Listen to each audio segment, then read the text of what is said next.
During the 21st and 22nd of July, we exchanged signals with 2 or 3 others of our ships, which I took care to explain were on the lookout for my guest.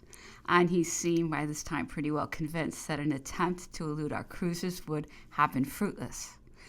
On the latter day, the Prometheus showed her number while we were at dinner, when Bonaparte expressed a wish to know whether the ships at Brest had hoisted the white flag or not. I sent for the officer of the watch and desired him to ask the question by telegraph. In a few minutes he returned with an answer in the affirmative.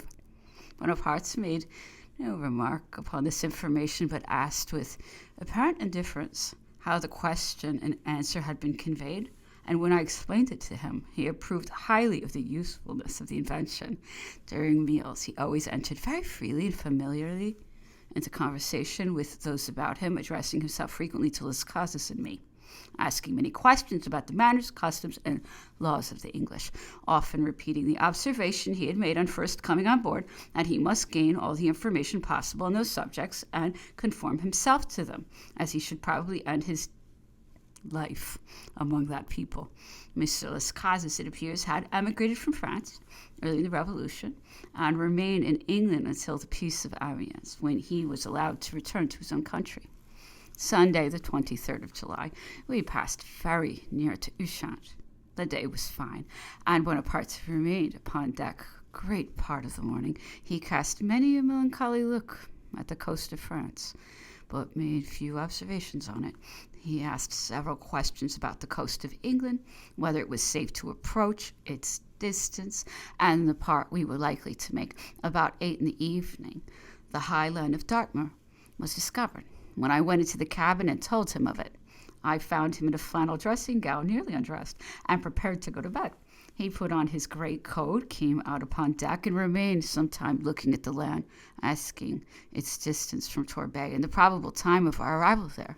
At daybreak of the 24th of July, we were close off Dartmouth. Count Bertrand went into the cabin and informed Bonaparte of it, who came upon deck about 4:30 and remained on the poop until the ship anchored in Torbay. He talked with admiration of the boldness of the coast, saying, "You have in that respect a great advantage over France, which is surrounded by rocks and dangers." On opening Torbay, he was much struck with the beauty of the scenery and exclaimed, "What a beautiful country! It very much resembles the Bay of Portofino in Elba." The ship was scarcely at anchor when an officer came alongside bringing an order from Lord Keith, of which I give an extract. "Captain Sartorius of His Majesty's ship Slaney delivered to me last night at 11 o'clock your dispatch of the 14th instant, acquainting me that Bonaparte had proposed to embark on board the ship you command, and that you had acceded thereto, with the intention of proceeding to Torbay, there to wait for further orders.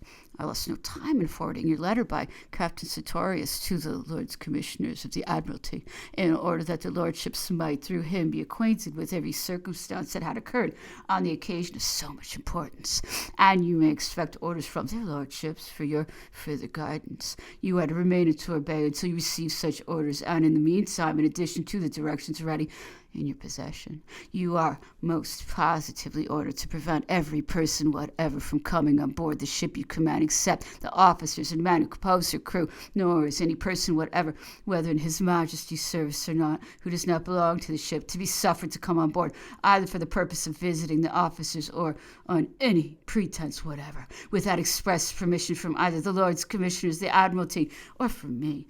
As I understand from Captain Sartorius that General Gorgo refused to deliver the letter with which he was charged to the Prince Regent to any person except His Royal Highness, you are to take him out of the Slaney into the ship you command until you receive directions from the Admiralty on the subject, and order that ship back to Plymouth Sound, and when Captain Sartorius returns from London.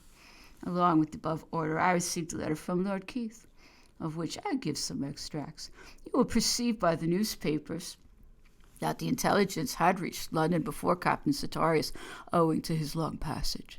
I have a letter from Lord Melville today, enforcing the strongest manner of the former orders, even that no person, myself, or Sir John Duckworth excepted, shall be suffered to come on board the ship till orders are sent from the government, which you will be so good as strictly to comply with. Let him and his want for nothing, and send to me for anything Brixham cannot further furnish. I will send it to you by a small vessel. You may say to Napoleon that I am under the greatest personal obligations to him for his attention to my nephew, who was taken and brought before him at the Belle Alliance, who must have died if he had not ordered a surgeon to dress him immediately and sent him to a hut. I am glad it fell into your hands at this time, because a Frenchman had been sent from Paris on the mission. Monsieur Genie. Bonaparte recollected the circumstance alluded to and seemed much gratified with Lord Keith's acknowledgments.